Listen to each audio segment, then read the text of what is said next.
Imagine if you lived in a world where you were constantly watched. A world where everything is controlled by the elite, where you're bombarded with non-stop propaganda. A world where everyone is repressed, lonely, and isolated, existing as one insignificant cog in an incomprehensible machine. This is the chilling vision of the future that George Orwell put forward in his masterpiece, 1984. And does it sound familiar? It's no coincidence that his predictions have come true in nearly every single way in our modern society today. But this concept of a world founded on fiction isn't something that Orwell created all by himself. Instead, this is something that's very real and has been observed throughout history. Thousands of years ago, Plato wrote some of the first recorded philosophy on this concept through what he called the noble lie, where people know their place in society through their belief in an entirely fictional story about the society's origin. The details aren't important so long as it gives justification for the social order. And this gives people a reason to accept how the world is and that their equal man is somehow better or worse than him. And we see this today when our own version of Big Brothers is one thing and then means another. Like when the establishment media, politicians, and World Economic Forum claim to be working for freedom and free speech, all while doing everything they can to bully and censor all criticism into silence. And there are just countless examples of this, like when the fattest, most grotesque politicians of them all claim that they're promoting health. And this concept has evolved over time as people realize that all of society's institutions are built upon a necessary fiction. And this is known as the habitus. It's the veil you need to see through for society to make sense. Now, the concept is similar to the noble lie, but the habitus goes much deeper. You see, throughout your life, you were influenced by your environment and your interactions with other people. And these combined with your personality create your view of the world. And it's in this way that you buy into the habitus, the shared societal illusion of how the world should be. You are socialized into the habitus. It's come down from above and everyone else around you believes in it.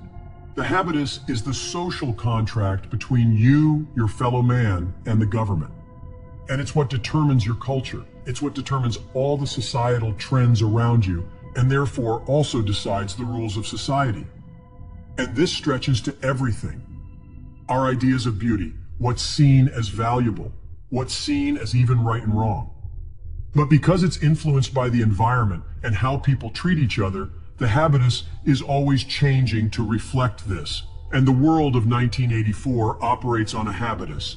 The problem with the 1984 habitus is that it's been cracked to the top and severely deformed. And because it's been poisoned at the top, it's trickled down into all elements of society. And this is why 1984 is so scary. In fact, 1984 is far more unsettling than any dumb horror film because it's so realistic. We all instinctively know what the future could be like because we're so close to it today. Our society that we live in right now is just a few steps away from totalitarianism, and Orwell was trying to warn us of all of this. But this is happening all over the West. When anyone who speaks out against the agenda set in place by Western governments, they are then often censored or bullied into silence. Whether it be Julian Assange or Edward Snowden talking about the government's crimes, or any other supposed thought criminal who's being canceled on social media for talking about COVID and its origins. Anything deemed a thought crime and you can be canceled immediately. I mean, it's gotten to the point now where FBI and other government intelligence agencies are infiltrating and working in conjunction with all the big social media sites. And once they have control of sites like Twitter, they can then censor any narrative they don't like, shadow banning or completely deleting people from the sites. But it's not just social media companies. Now even companies like Uber, PayPal, and even Airbnb can ban you for having the wrong opinions online. And then over in China is their infamous social credit system. The basic idea is for each person to be assigned a personal score based on how trustworthy they are according to the Chinese government. Certain things can increase your score, like making a social media post praising the government. But on the other hand, things like getting into debt, buying too many video games, reading the Bible, or criticizing the government deducts points from your score. And if your score falls too low, the CCP will then severely reduce your already restricted freedoms. as people with a low score can have trouble buying train or even plane tickets. Some people have even had their pets taken away from them, with one student even being denied a place at university because his father had a low score. For now, the system has only been put into practice by some scattered regional governments, but it won't be that way for very long. And recently, it's usually being pushed through new laws to lay the groundwork, meaning that a nationwide social credit system is just a few years away. I mean, recently it's gotten so bad in China that a new law just passed, which means that farmers can only plant the crops the government approves of. And the personal planting of vegetables like beans, melons, squashes in your front or backyard is now strictly forbidden. And in the West, we're also seeing a gradual progression of repression, which is exactly what George Orwell feared. The normal parts of life which the party sees as a threat to their authority and therefore it's outlawed. It's part of the tactic of keeping the people impoverished and uneducated, as this makes them far easier to control. Because real education and economic prosperity are the two worst things for Big Brother, as they're not trying to enlighten you or save your soul. It's all about control. The more you commit to their ideology, the more they can poison your soul. And that's why in the book Orwell writes, every record has been destroyed or failed.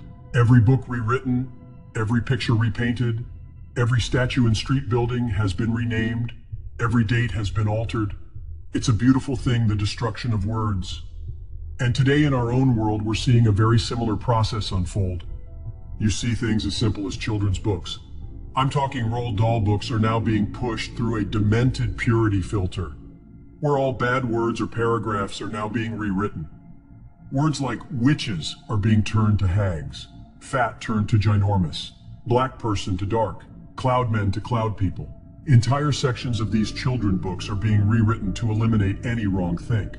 And this isn't just children's books. This is happening throughout all genres. Roald Dahl is just the most egregious example of this, but it doesn't even stop there, because even a recent UK government-backed report has now claimed that reading George Orwell's 1984 is a sign of, quote, extremism. So Western governments are now characterizing people who read 1984 as potential enemies of the state. And this isn't just happening with words, we're also seeing this in the same form of economic control. As we're all familiar with, the past few decades have seen enormous inequality that has steadily risen over the last 40 years. Which is why by 2019, the world's richest 26 people earned more wealth than the poorest 50%. But then, after COVID, the biggest wealth transfer in history occurred. Now to put into scale how big this wealth transfer truly was, we have to look at the stats.